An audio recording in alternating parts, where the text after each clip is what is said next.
Convert చేస్తుంది. అందుకని మనకు బీటా కెరోటిన్ తినాలి అంటే ఒక రోజుకి 2400 మైక్రోగ్రామ్స్ బీటా కెరోటిన్ ఉంటే ఒక రోజుకు సరిపోతుందండి. ఓకే.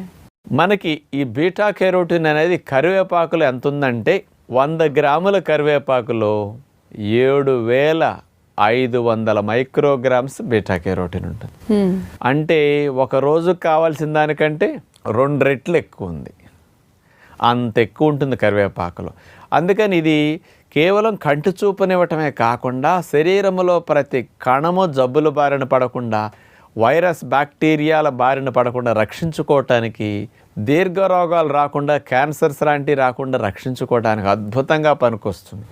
అంచేత ఈ కరివేపాకుని మనం ప్రతిరోజు బాగా వాడుకుంటే ఈ లాభాలన్నీ ఉచితంగా పొందొచ్చు. అదేమీ విలువైన కాస్ట్లీ ఫుడ్ ఏం కాదు కదా బాగా, కానీ అది అంత మంచిదన్నమాట. బాగా వాడితే బాగుంటుంది.